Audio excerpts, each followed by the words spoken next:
Morning everybody. I think we were expecting more, but it's life is busy. People might not be here for various reasons.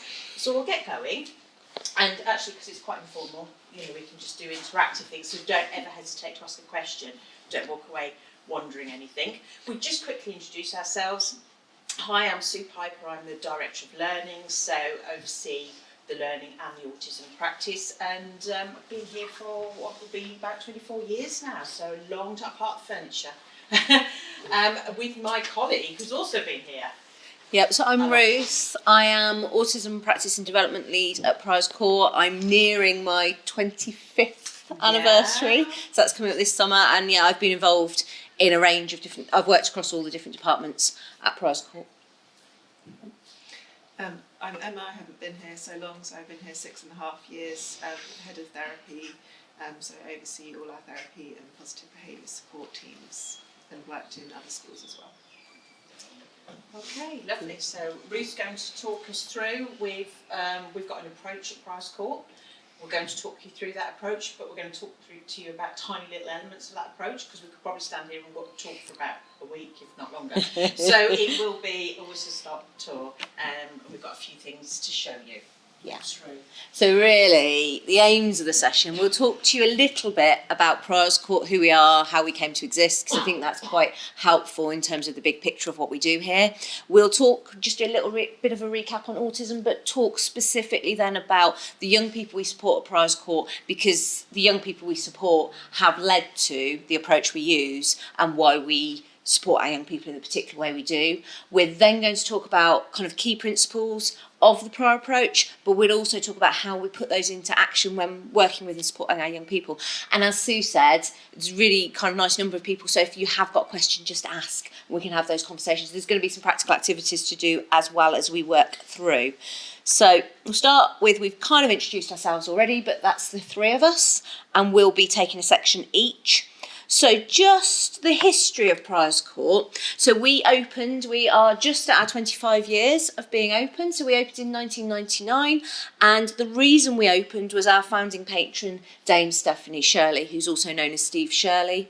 Now, Steve's background is a very interesting one, and she has written a book if anybody wants to read more on it, but her background really is, she had an incredible history where she came across on the last Kindertransport from Nazi Germany as a Jewish child. She felt very passionately that she needed to make a difference because her life had been saved, and she's an incredibly clever lady who was at the forefront of really IT and being a woman in industry, which is why she used the name Steve to get male industries to take her more seriously. She set up a company which employed mainly stay-at-home women. It was all women until she had to bring men in because of discrimination acts and things. And from that, she made lots of money. But she's really, her passion is giving the money away in philanthropy. So that's been her passion over the last 30 plus years. Autism, art and IT are her three areas of interest, and the autism really comes from, she had a child herself, Giles, who our youngest home is named after, and he was diagnosed with autism when he was very young, and she struggled to find the right schooling for him. He ended up ultimately in an institution, and so her first philanthropic thing that she did was to set up Autism at Kingwood so that she could set up a home for Giles to live in. She then has expanded that, so that's our sister organisation. And then really, as she kind of learnt more, travelled the world, she came back very passionate from a visit to America about wanting to set up a school that could have met Giles's needs as a child. And that's really where Prize Court comes from. And she put all the money, love, she came and she found the site, she set the whole site up. So that's really where we've come from. And she's kind of the inspiring vision behind what we want to do for our young people, and it's that quality of life for young people who actually, at the point Steve was looking at it, weren't necessarily getting the quality of education and learning. So we are a registered charity, so Steve set us up but then handed us over to the charity. We provide education and residential care. We can provide up to 90 young people, so up to 90 residential young people. Within that, we have 25 who are within our 16 to 25 age group, and the rest are within our school. And we have a mix. The majority of our young people are 52 weeks now, but we do have terminally young people, and we also have day pupils. So it's really our split of young people. We have got this beautiful, fantastic site. So we've got a 50-acre site with lots of facilities to help our young people. And we really focus on our young people being healthy, happy, look at those independent skills, and what does work look like and purposeful, meaningful activities look like for our young people, because that's really where we're trying to look when we start thinking about quality of life for the young people we support. Anything to add? Lovely. So the young people we support at Prize Court, they are very much based on Steve Shirley's son Giles, who had autism, he had learning disabilities and complex needs. So it's looking at those young people and how we support them.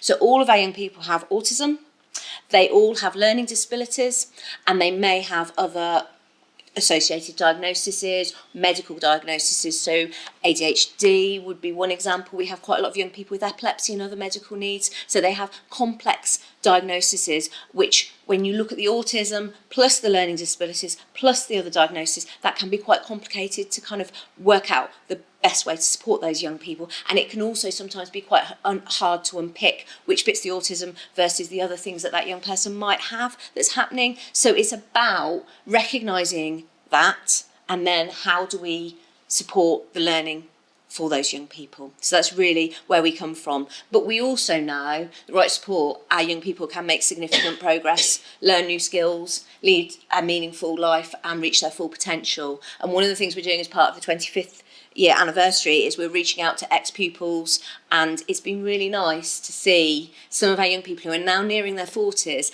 and the impact that actually the early days of being at Prize Court has made on them lifelong. So it's been really nice to see that continuing, and those skills they've learned here being able to be taken out into the community and continue for those young people.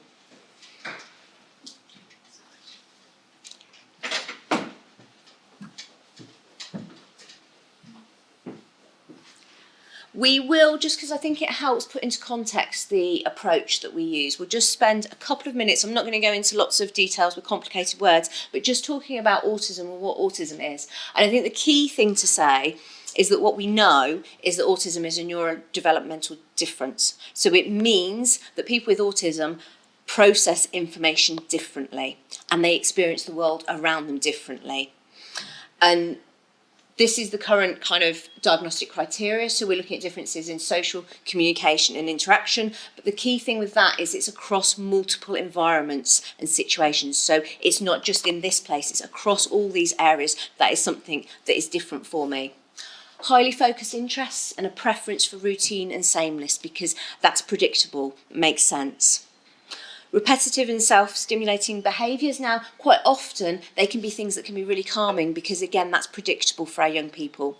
And one of the things that's come in more recently looking at diagnostic criteria is that actually sensory differences is something that's key. It used to be seen as one of the things that somebody with autism may have, but it's now part of the diagnostic criteria. So in the same way as thinking and learning differently, the way the sensory environment is processed is different. And that's a whole talk on its own, so we are not going to go into that one. But these are the key things. Now, historically, it's been talked about that actually you're either less or more autistic, and actually what's understood now is actually it's different for every young person. It's going to be individual for that young person. So actually they might have, if you look at the picture on the right there, where we've got kind of more of a pie diagram, young people may have skills in certain areas but not in others. So it's not as linear as being able to say this is, because it's such a spiky profile with autism. And that's something we have to really recognise with our young people. And when we start talking about the prior approach, a really key part of that is understanding our young people's learning styles and their individual learning styles, because they're going to be different from young person to young person. Yes, all of our young people here have autism, they all have learning disabilities, and they may have other needs, but the way they learn will still be different from each other, and we really need to unpick and understand that. But the ultimate for this is it ultimately means that our young people have got a different way of seeing the world. And if our young people have got a different way of seeing the world, we then have to look at how do we teach, because our teaching has to be different to match that different learning style for our young people. And that's really, so this is our summary slide of really what we're going to be talking a little bit about today, but the prior approach, and that's where it comes in. So we know, if you look on the left-hand side, we know our young people have got autism, they've got learning disabilities, and they may have other diagnoses. So that means they are thinking and learning and absorbing information in a different way to neurotypical young people. So what we're going to do is we're going to use the prior approach, so that's the tools we use to match the way they're learning with how we support that young person to understand. Now, we use different tools, and we'll talk to you a little bit more specifically about some of these, but the prior approach isn't just one, this is how we support our young people. It's looking at evidence-based approaches and taking the bits that we know for the young people we support here, what are the bits that are going to make the difference for them and make the world an easier place to understand and make what we're asking them easier to understand. So structured teaching, we're going to talk to you about that, so I'm not going to go into too much detail there. We'll talk to you about structured teaching, what that does for our young people. We're also going to recognise actually communication is one of those core real challenges for our young people. So what are we going to do to support that? We've said about the sensory as well. We've got to support, if I'm processing the sensory environment differently, I've got to support that and recognise that. We're also going to talk about physical exercise because we also know that that can make a real difference to our young people in terms of their regulation levels and anxiety. So we're going to support that. We know that our young people, because the world quite often doesn't make sense, may have behaviour that challenges. So actually we're going to look at how we positively support our young people to understand and learn new coping strategies. So that sits within our Team Teach. And we're also going to look at that social interaction and how we support our young people with that. So these tools, it's evidenced approaches. We blend them in the way that makes sense, and it might be slightly different from young person to young person because we're going to be looking at that individual young person with autism and seeing what the right support for that young person is. But we're going to put those tools in place. It's not a curriculum, it is a way of us supporting the world to make sense for our young people. But then what we're going to deliver is the learning framework. So that is 7 areas of learning, and those are the skills that we think it's really important for our young people to be learning. So we're going to be looking at those 7 areas because the ultimate thing we want to do is have quality of life for our young people. So we're going to be looking at functional academics, vocational skills, healthiness, communication, how we kind of support our young people, behaviour, sensory differences, and keeping themselves safe. So that's our learning framework, but it's going to be delivered through the prior approach and the tools we use to support our young people to understand. And it's also, the other thing really to say is that it's not something static. So we didn't start the prior approach 25 years ago and that's what we still deliver. We change it as best practice evolves. So we look at what best practice is and we involve it and include things that weren't necessary things 25 years ago, so it matches the needs of our young people. Anything to add? No. So we are now going to start just talking about structured teaching and communication, the first real sections. So if we start just thinking about structured teaching. So structured teaching is what we would probably say is the fundamental of everything that we do at Priors Court in terms of supporting our young people to understand the world around them and what we're asking them to do. It was developed in the 1960s in America, and at that point it was really, really groundbreaking. And it's quite groundbreaking for 2 key reasons. One was it was the first time really that families and parents were valued as key partners, and that actually we may know about autism, but actually the parent and the family, they know their young person incredibly well. So if we work together, we can get the best for the young person.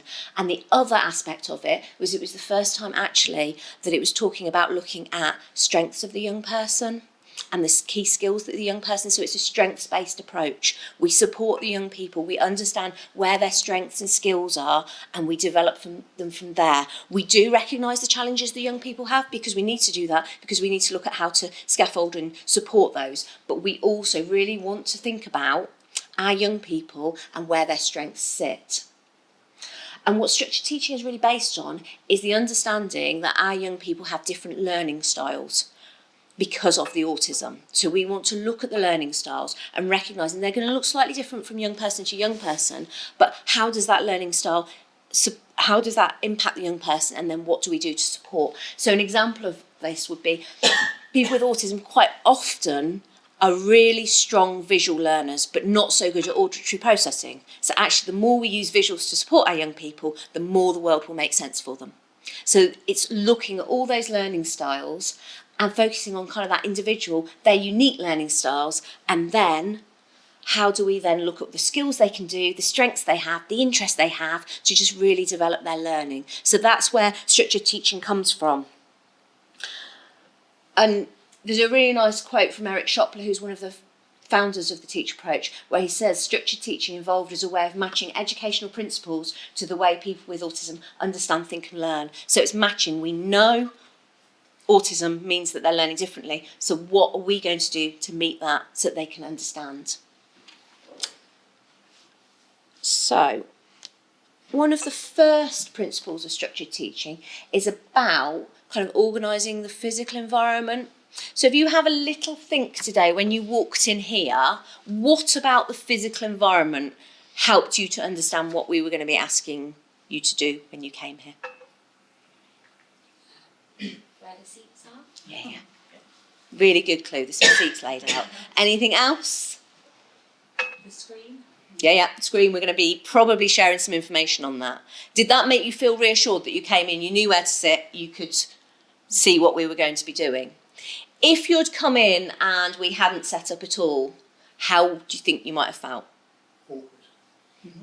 Really unsure of what's happening. And quite often when we think about the physical environment, it's one of the most powerful areas for our young people, because if we can get it really clear what the expectations of a physical environment is when the young person arrives, then suddenly, before they've even started worrying about what's, they've got some reassurance. Oh, I know, I'm coming into this room, there's a chair there, I'm going to be expected to sit.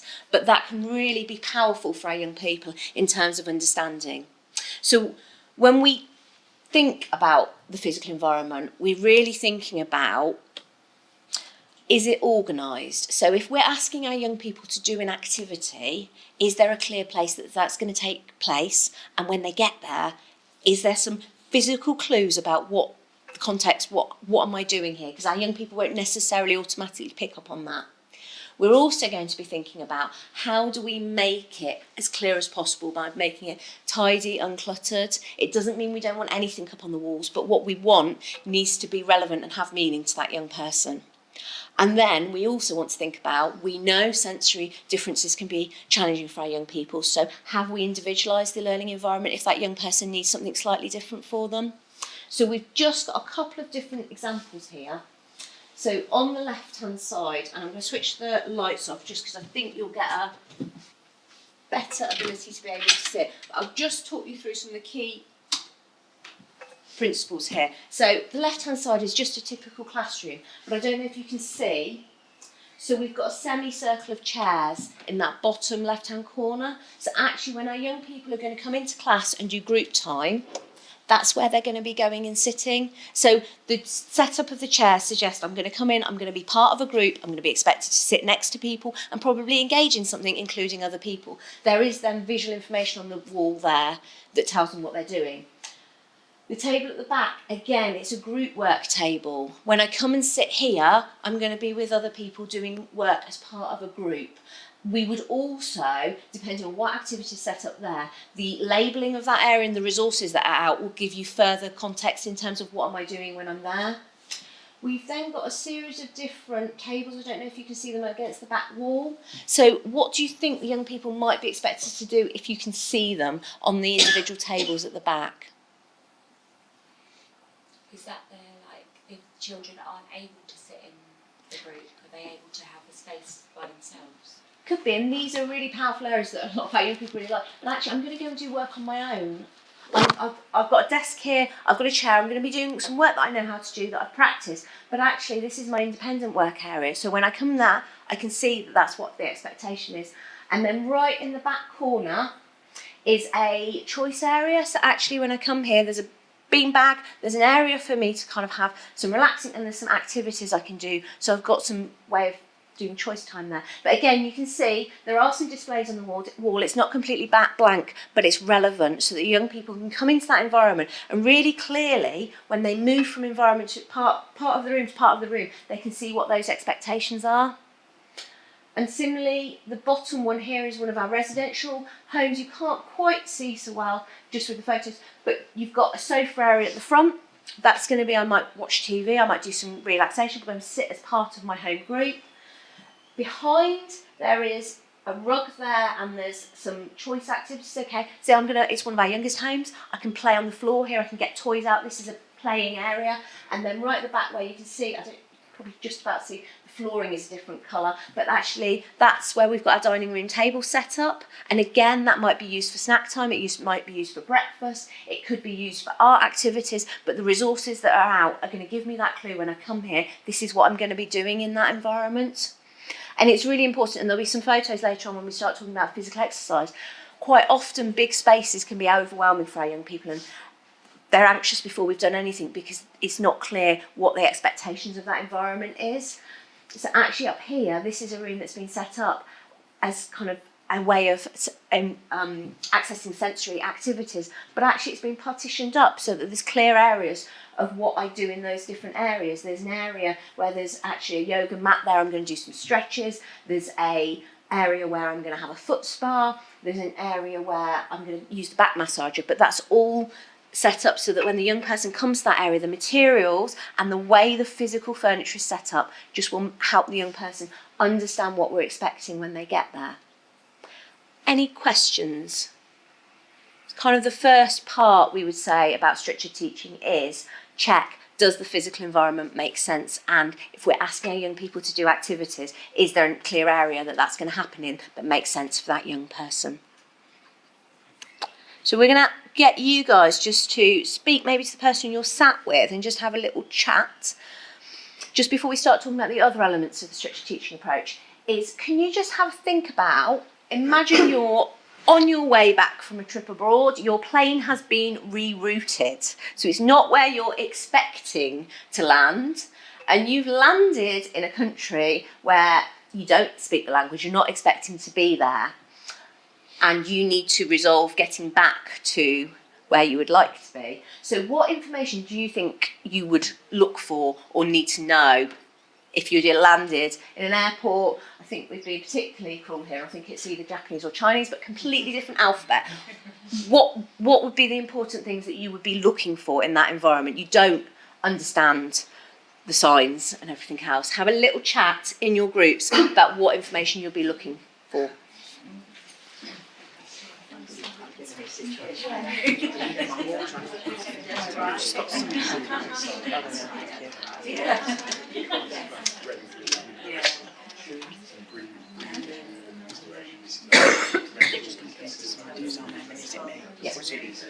No, it's you. Stop. I'll do the feedback from over there and I'll leave you. Yeah, that leaves me. Oh, and Ruth's notes.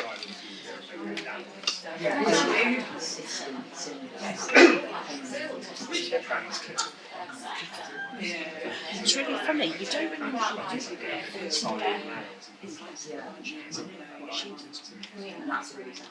Always has long sleeves.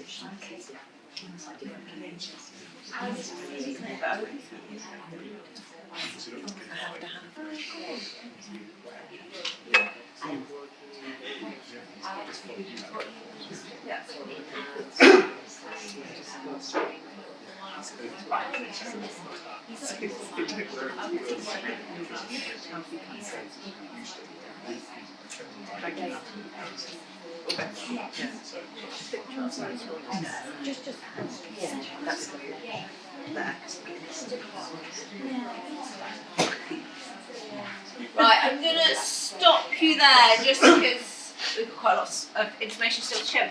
Just anybody want to share a couple of things? We said we'd find the first person who could speak English. So really important to have somebody who understands you. So I do the consistent symbols. So university in every country I've ever been to, 27 countries, red is bad, stop, don't go this way. Green is good, go, continue this way. Arrivals is always an aeroplane going downwards, departures is always an aeroplane going upwards. And transit is a common symbol actually off the top of my head, but there's a symbol for transit as well. So I can look for those symbols and So colours. you're going to be looking for all the visual information in the environment that's going to help you that might be They're the same, consistent. they're the same in every airport. Anything else? Wi-Fi. Wi-Fi, yeah.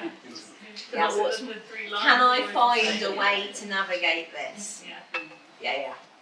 And it is, we put that in there just because it's really important to think. A lot of our young people don't intuitively know this information, so actually walking into an environment can be a bit like that for our young people. So the more we can be really clear, because when we start talking about all the other strategies, again, they are all strategies that we do use, and when we're anxious or we're problem solving, we use visuals, we use the physical environment, but actually what we have to think about for our young people is that for an airport where you don't speak the language and it might not even look the same language, is how our young people can quite often feel a lot of the time. So we need to think about how do we support that so that they don't feel like that and they feel like they understand the environment. Brilliant, yeah. You led us nicely in with your examples, because that's exactly what we all do. Brilliant.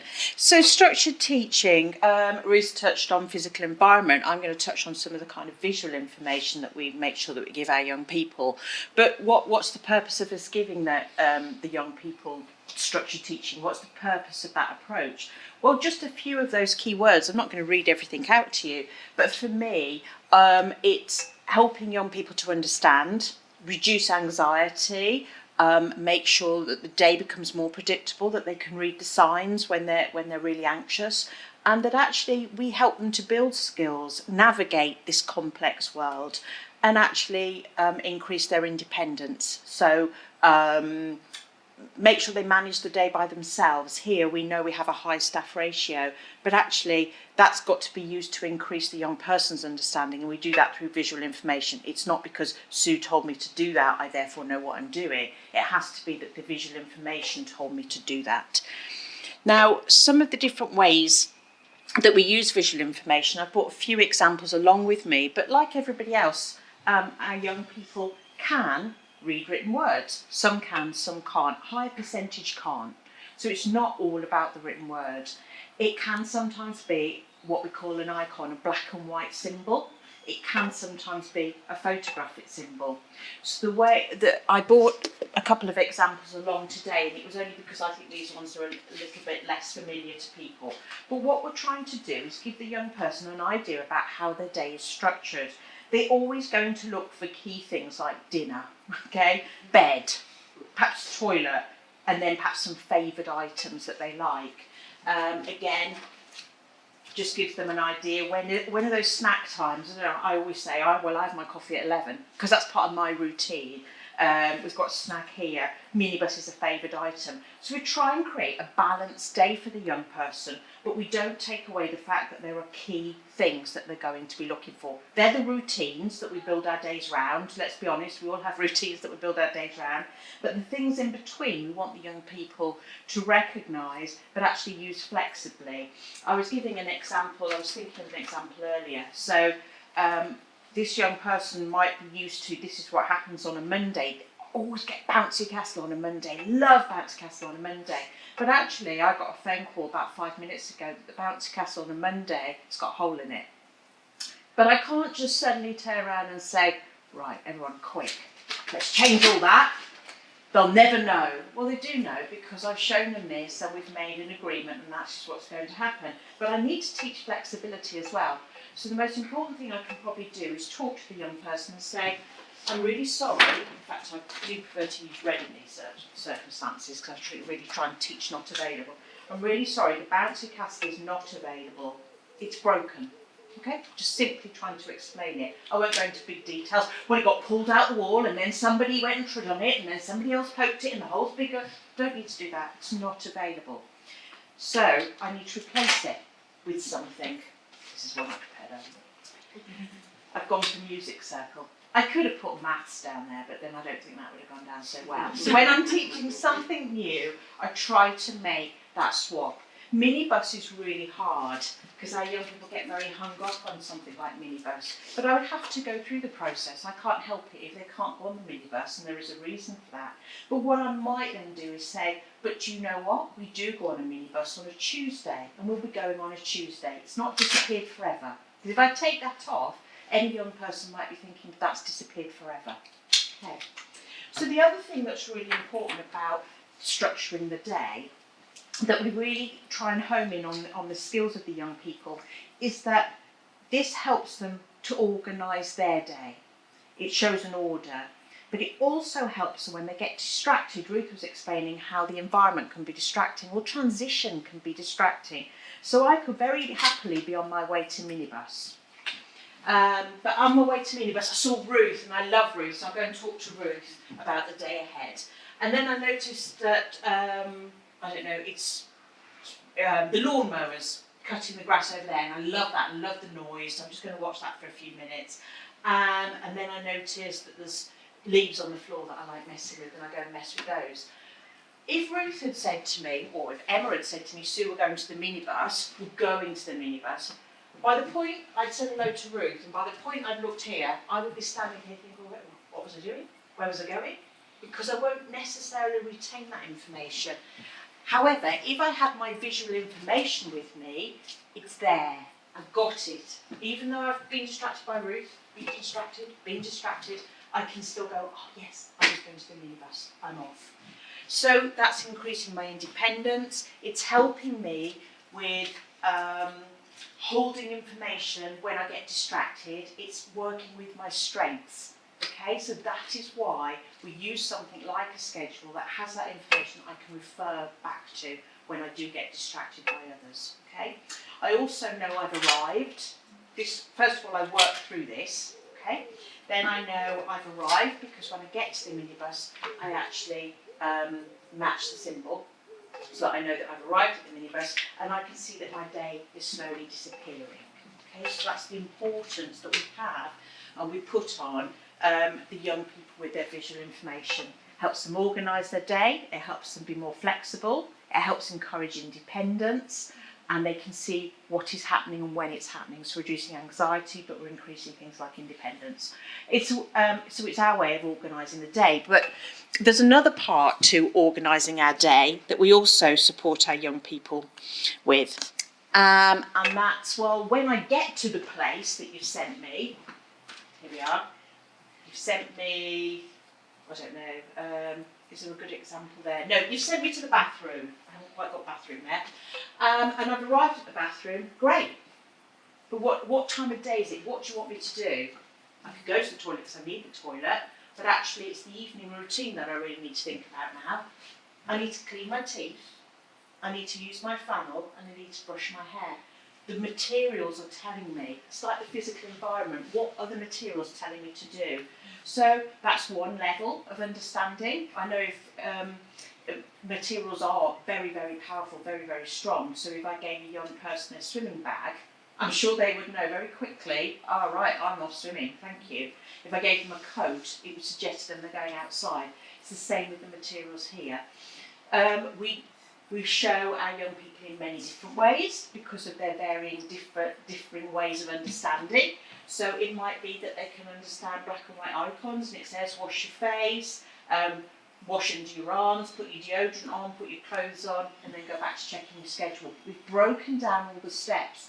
So many young people, and I think it's sometimes hard for us to imagine, but I've seen young people get dressed and then go, oh, I haven't got my deodorant on. And then you can see them trying to struggle to put their deodorant on, and it's like it's that reminder, remind me of the order when I'm not having a good day, or when there's a noise outside, or when I'm being distracted, and then I'll do these things in the correct order. And it might become a routine, like you and I, we get dressed without even thinking about it. But a lot of the time, young people struggle to sequence those every natural day events.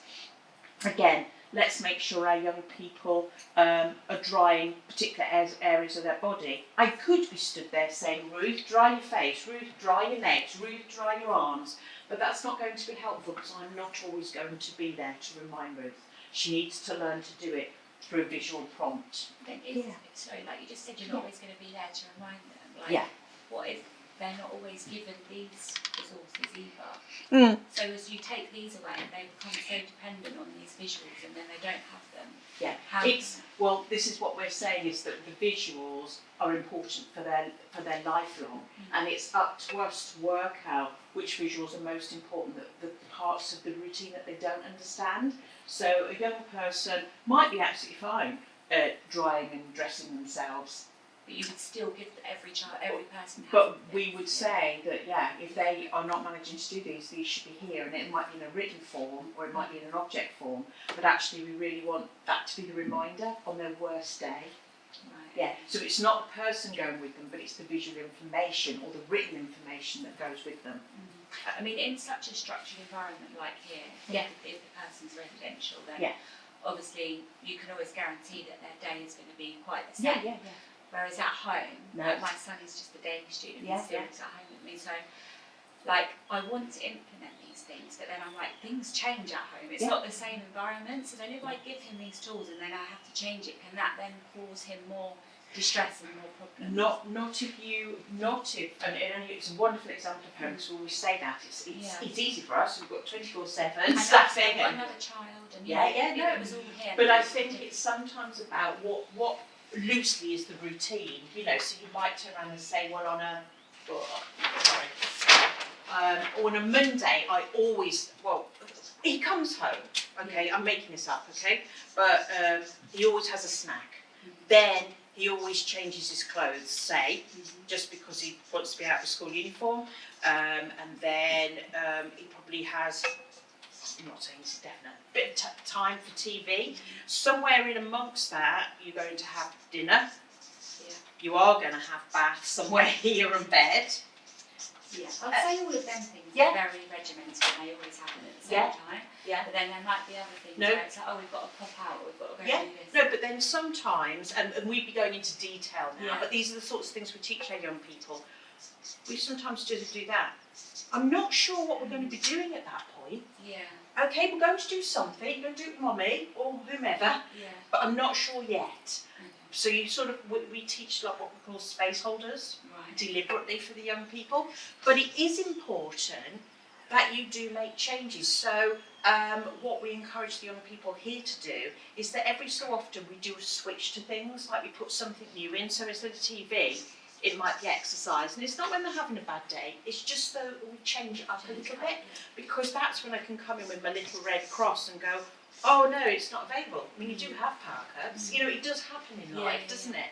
So instead we're going to go off and do this. Yeah. So although we promote the structure, You also teach it to change and That's accept change. That's the thing, because like my son's quite good at accepting change Yeah. in some respects, but I think it's the thing that worries me is if he had this so structured and then something changed, is that then going to cause? They rely on that so much, is that then going to cause more problems? Is it right to teach them that? We find the thing is, if we don't teach anything to be different, what will happen is there'll be an internal little plan in this young person's head, and we won't know what that is. But the minute it has to change because they move house or they move home or they go to live with somewhere else, we don't know what that is, and what we will see is a demonstration through behaviours. So sometimes we're better saying, well, let's make this plan together of what the day is going to be, or the evening or the weekend or whatever it is. Let's follow it, and then let's learn about the changes together. Because the minute that's no longer there, my colleagues can add, it becomes a routine inside, and the worst thing that is that happens, they disregard any other information, because disregarding that information means we haven't got a clue what they are processing or not. Yeah, so I absolutely agree. I think it has to be a lot looser around home, and I definitely would go for my major routine things that never change. You always have dinner, you always go to bed, you always this, and then you might be teaching, but I don't know what's happening here. We're going to do some things, and you kind of teach that flexibility. But like I said, the worst thing here would be, I'm sorry, I walked away from the microphone. The worst thing here would be that it becomes internal and we don't know what that is. Yeah. Just worries me, like when they leave somewhere like this that is so structured, Yeah.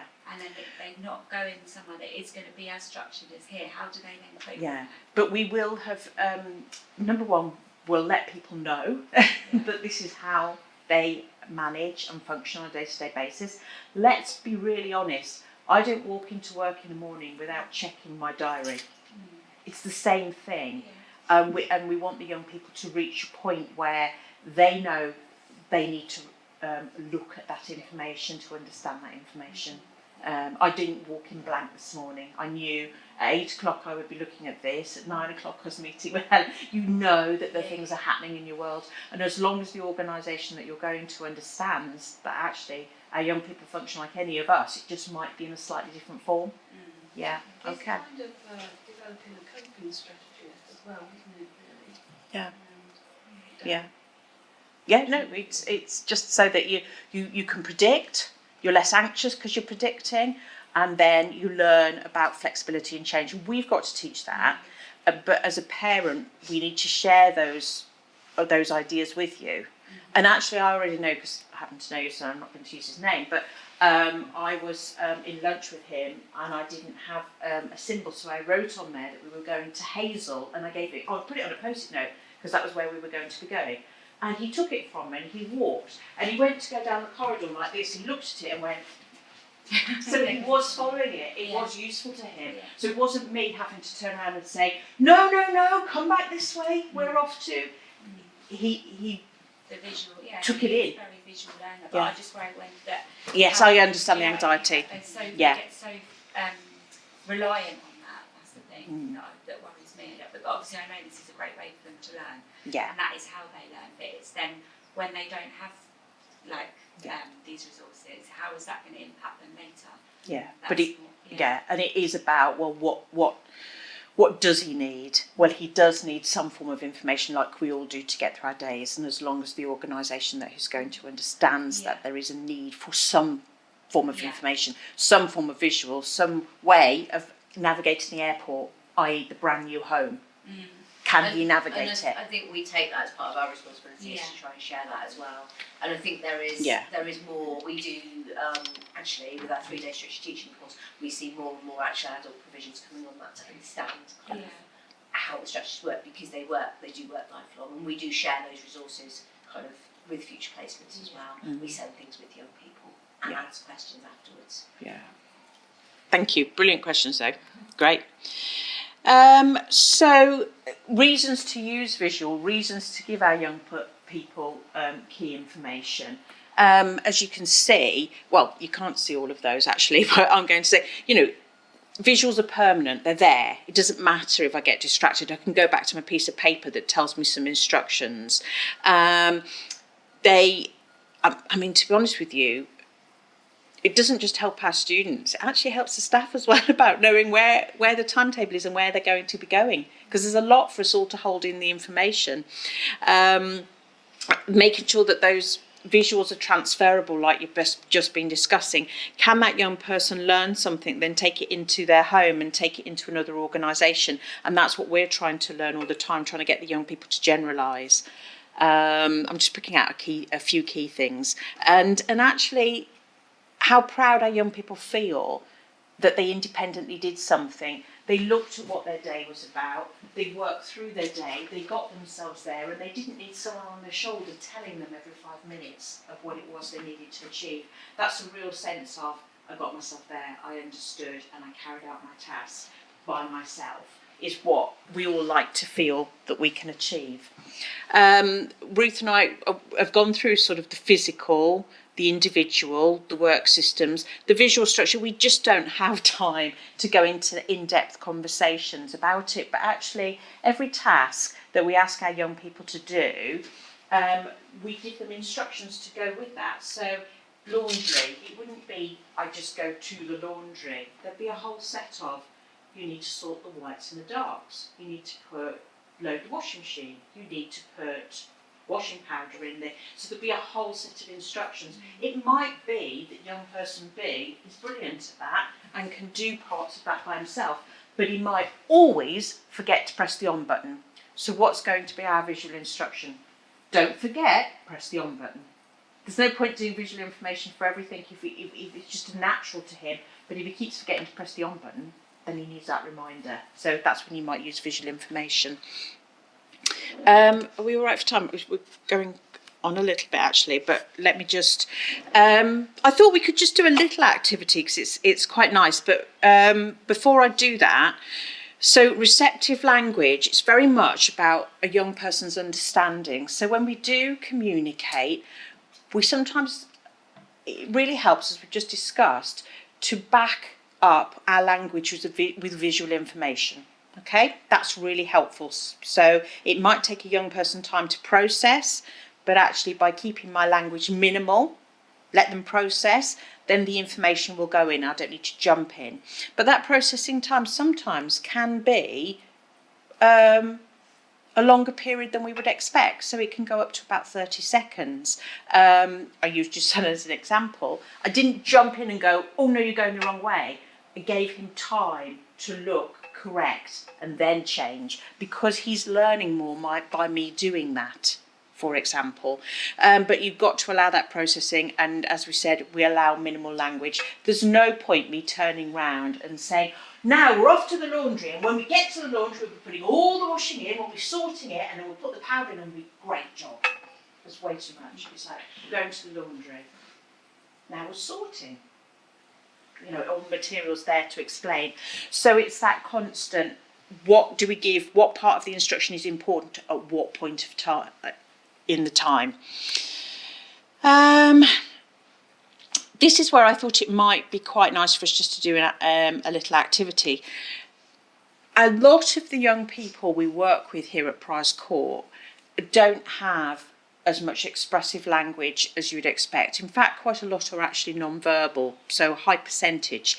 But actually, that doesn't mean they don't have anything to say. And it also doesn't mean they don't have a lot of comprehension about the words that we express and we say. With all language, there needs to be a means, a way of communicating. So if you don't have verbal language, you need a different means to communicate. It might be you need to be able to sign. Emma, if you don't mind, I might need to just take Emma. That might be my way of saying you need to come here. It might be that I look at everybody and I sign at you and say we need to head this way. So expressive language, you need a way to express, and I thought we'd have a little go with that now. You need reasons to express, and a lot of those reasons might be basic needs. They might be, I need a drink, I need to go to the toilet, I've got a stomachache, I don't feel well, I miss my family. All of those sorts of things, that's a means, a reason for me needing to communicate. And then if you think about how complex it is, it's when do you communicate, where do you communicate, who do you communicate with? It's no good me learning to just communicate with Ruth when I'm asking for snack. And that is it. Number one, I need to be able to ask for food anywhere, with anybody. I need to be able to ask Ruth for other things other than just snack.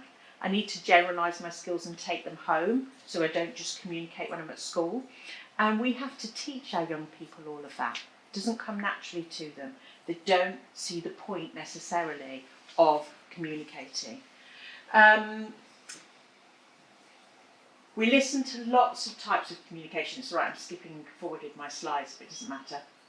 That actually we listen and we take on anything that we see our young people trying to communicate. And you could actually say that behaviour is a form of communication, but Emma's going to talk about that. But it is. So everything we listen to.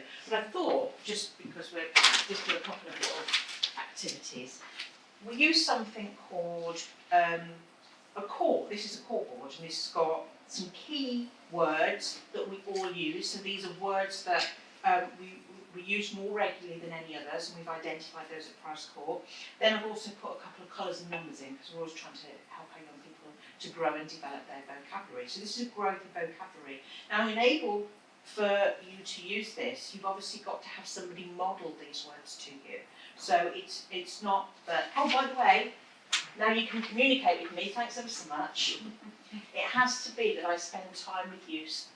Look, I want orange drink. Okay, I'll get you that. So you spend time communicating. I thought you could have a little go in your twos, because I bought some sweets, so you can communicate for sweets. Apart from the word sweet itself isn't actually on there, but never mind. You can find another way. But talk about it. Talk about a few sweets, Ruth, please. Yep. People. We just have a little bit of a conversation and share some language. What do you like? What don't you like? Do that. Yeah. Sweets. I give you some. Give you guys some sweets.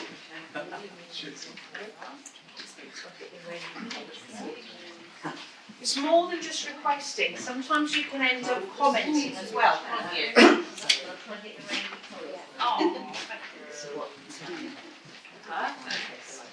He wants to speak so. Yeah, you can say yes, let's have a drill.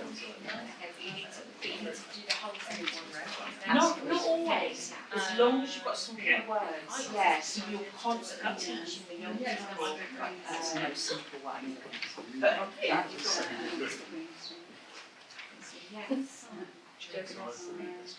Oh no, actually, I'm changed my mind. I don't like that. That's ridiculous. That's quite complex. yeah, and it's like so you've already got. Good asking, Sharon. Yes, you've sweet. You know that. So if you say iron, you kind of look where they're at, and you model. So they're communicating just with one word. So and apart from that, so instead of I don't know, it might be you see what I mean? And you might, and then we might model step up. But there are lots of so it's kind of expanding but not growing it to a tolerance that is that where are they naturally? Are they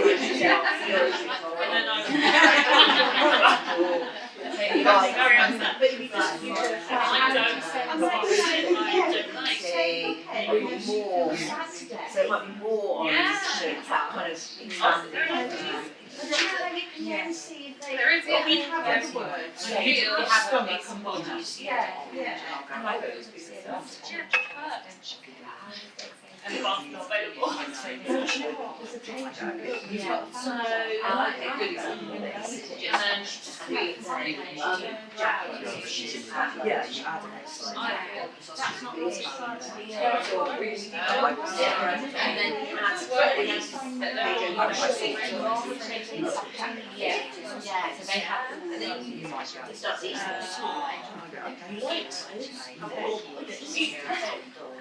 there's that exposure to language and what you tend to do is if the young person is kind of, say you were communicating sweets and you just liked it, and you went to orange, but we might say, God, we do.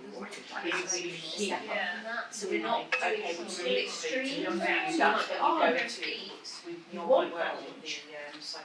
But if they were saying want orange, we might go, oh, I'm not orange. So you just kind of showing that, or then asking for orange again, you might say, oh, we want orange. So we just expose them as that feeling so they can then learn how to use it. And the idea of there's a story you could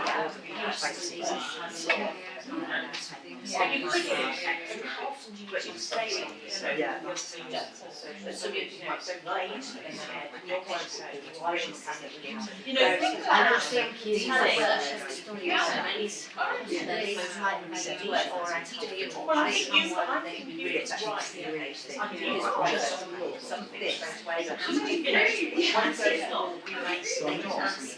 will be there. So for at least reassuring these are real words when we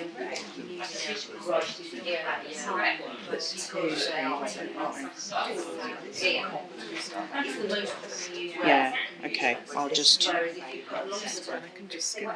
yeah, I was going to say, that's it, yeah, so it's fine.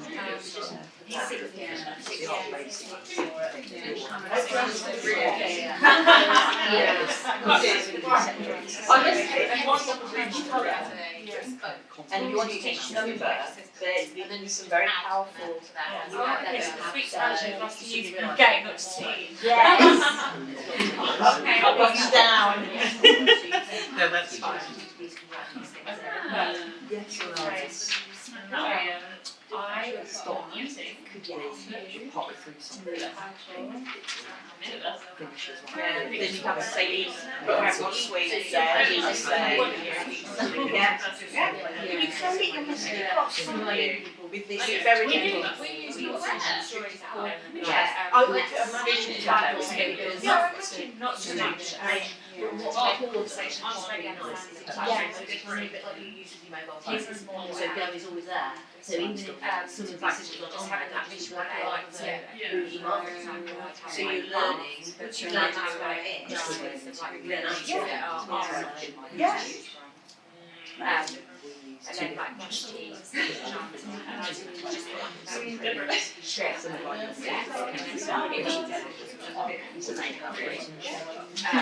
we've got like choice boards, For others it will be. But that works. yeah,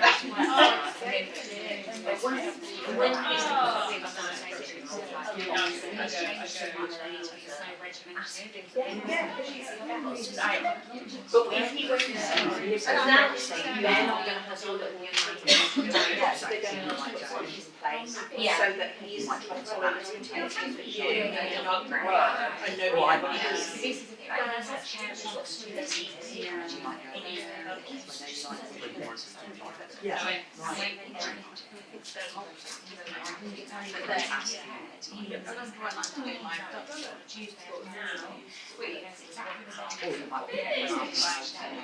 so on Monday, we've got a lot of practice with two guns and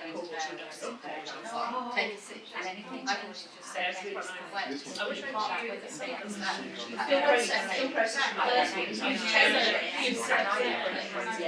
But then I get the character and not kind of staying and then I'm going to this place. Sometimes it's sessions and then other times To be flexible, it's a hard one. It's an essential life tool, isn't it? so like, although he's from the workplace where he's not so sure things that are set aside and maintained. So people are But there are ways to Okay, just because of time, it's lovely. What's been lovely is I've heard you all chatting and using. If you can imagine, the young people have, their own book, their communication book, lots of things here. Because somebody was asking me, well, what if they want? How do you know if they're homesick and want to talk about mum and dad? Well, there's pictures of mum, dad, sisters. So when they start pointing at those, then you say, are you missing them? Should we make sure we phone them later? But it's a two-way thing, is what I'm trying to say. People gave themselves free sweets, but you should really have asked for the sweets. But never mind. But there's so much you can use, and actually by modelling, the young people get used to where these things are. It's about us demonstrating so that they learn and they keep learning, because you don't learn something from one moment in time. You need to keep repeating, and there's lots of things that you can do, and that's just one page of a communication board, if you can imagine. And our young people are so clever, they navigate a whole book. They know exactly where their favourite toys are, what page that's on. They know exactly where the food is, they know where their family are. So, never underestimate. But if that wasn't there, could I have had that conversation if I didn't have some visual information and their language wasn't clear and full of clarity? No, we couldn't, and I wouldn't be teaching them anything. But just to finish, while I've finished about communication, because like I said, it really is a whistle-stop tour. But basically, we refer to something as total communication, and total communication means we use whatever system the young person works with, and we try and introduce more systems, because the more systems the better. An object of someone bringing me a bottle, well, it means they want a drink, but I could say, drink, you want a drink, and point here, because I'm giving them as many systems as I can possibly give them, because then we will all help understand and they won't feel frustrated. So we call it a total communication approach when we ensure that we use as many systems as possible. Okay, and there's lots. I mean, like I said, we could talk forever about communication because it's actually incredible. But you think how resilient the young people are if they have no voice and they're having to get their needs met. They can be very resilient, and they find ways. They really, really do. Okay, I'll pass on to Emma, who's just going to finish up with another part of our approach. So I'll move out your way. Switch. So, what happens when all of this isn't in place? That's when we start seeing the behaviours that challenge, and that's coming from a place of frustration, stress, anxiety, confusion, and just all these feelings of, I don't know what's going on in my world. It's not been adapted for me. I don't know where I'm going, I've got no way to predict what's going to happen, I've got no way to sort of organise my day, know what I'm going to be doing when I get to places. That's when we start seeing it expressed in other ways, which can challenge us, and they can cause risk to, you know, the young person, us, the environment around them as well. So what we want to be doing is making sure that, you know, everything that Sue and Ruth has talked about is in place. But our aim is to make sure that a young person has the best quality of life that they can have. So we want to be individualising things for them. So, you know, not everybody is going to have the same schedule as Sue has demonstrated. Not everyone's going to have the same setup in their different classes. It's going to change with age. It's going to change with need. You know, what we're supporting our young people with might not be what they have when they're adults, in the same way that we had this different support when we were at school to what we're at work. But that doesn't mean that we take away all of those support systems and completely remove them. You know, is our aim that that everybody, but particularly our young people, that their lives are meaningful, and that, you know, they've got purpose, and, you know, they enjoy themselves, that they're able to participate in lots of different activities, that they're able to learn lots of new skills, and that might take longer than other people. It might take more repetition, but, you know, we're still going to have that aim. And the more of that we put in, and the more that we improve their quality of life, that's when we'll then start to see the behaviours decreasing. So rather than focusing on, okay, we've got this challenging behaviour, how can I stop this person from hitting their head? You know, and just, you know, trying to stop them from doing that. The more that we can put in around them, the more that we can support them to know what is going on, to express themselves, to understand what's being sort of said to them, build up their skills, build up their sort of enjoyment in life and everything like that, then they're not going to need to express themselves so much through that behaviour that challenges. Okay, because every behaviour has a meaning. It's a form of communication. Nothing is done for, you know, for no reason. It means something to that young person. It's them trying to get their message across, and they've got no other way of doing it. Okay, so the more that we can put in, the more that we can reduce that. And we do that through using lots of value and evidence-based supports. So our structured, our teach support being one of those. Because, you know, we're not just making things up. Everything is informed by lots of research, but it's also informed by that individual and how it works for them, and, you know, how it benefits them. If things are challenging them even more, then that's not the right thing for them, and we'll take that information and we'll make sort of different changes. We want to get it right for that person, and if that means everybody has something slightly different, then that's what we do. But we generally are able to use sort of a, you know, broader approach for people. In terms of PBS, but also through therapy, we sort of tier that approach as well. So I won't go into huge detail about it, but, you know, essentially at Prize Court, our universal provision is many other places' specialist provision. Every young person here has that one-to-one support. Everyone has access to this safe site that has many opportunities for them. They've got that access to the therapy teams, trained staff who, you know, are skilled in what they're doing, the structure and everything around them. You know, rather than being in a school or a respite care setting where, you know, that's only in place for that individual. This is our standard, okay? So a lot of young people will come here, and, you know, because that is available to them, that in itself helps to take away some of that stress. So actually not everybody then needs that, you know, real intense support and intense strategies and approaches put in place. But if they do, that's what we do, and we're here for that as well. Yeah, ultimately we just want everybody to be healthy and happy and safe. So just to kind of wrap up, physical exercise is obviously an important part of everything that we do as well. Not only does it obviously keep everybody fit and healthy, but it's a big part of regulation and moving. And, you know, we have a lot of opportunity for that around site and, you know, a lot of off-site opportunities as well. Not everybody is as into exercise as some people, so you know, how can we make it more fun? But we want to get people moving, you know, even if it's just sort of dancing or you know, sort of pacing around.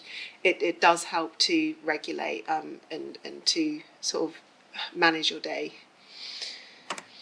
And you know, just like the classroom and the home settings, we can put as much structure as well that we want to in a session like this and any other session that we do as well. So as you can see, you know, you've got different stations, so you would know what you were doing when you came in. Everyone's got different individual schedules. So this is another good way of teaching that flexibility. So these schedules here, and we use them for other sessions outside of physical exercise as well. So it's different colours. So then as you go around that room, each station is assigned that colour. So, you know, today I might have yellow and then blue, and, you know, tomorrow I might have purple and then red or something like that. But actually that station is going to change. I know that I can follow this schedule and I know what I'm doing because I can go and find those symbols to match. But one day the yellow might be the hurdles, another day it might be a trampoline. I might go into a different setting and actually it's potting some plants or making a bed or something. But I've got that routine that I can follow so that I know what's predictable and I can manage it. But I'm also able to deal with those changes and that flexibility as well. So just to summarise, you know, our young people here, as we said, they're all autistic, they've all got learning disabilities and other complex needs. They think and process information differently, but that's okay. We just find ways to help them to do that and for us to understand them. So everything that we do is supporting this. We use a lot of visuals and structure to support that. As Sue was saying, you know, that visual information is concrete. You know, if we can get to a point where we can kind of stand back and a young person, you know, we tell them to go to the bathroom, but once they're in that bathroom, they're able to just follow that schedule. We might not even have to be there. You know, they might get to a point when they're an adult that actually we can come in and set a schedule up at the beginning of the day and you know, they can follow a lot of that themselves. That might happen when they're 20, it might happen when they're 50. It doesn't matter, you know, it's what we're sort of trying to work towards. We honour and accept all forms of communication, whether that is, you know, behaviour, gesture, using the symbols, using alternative communication systems or verbal.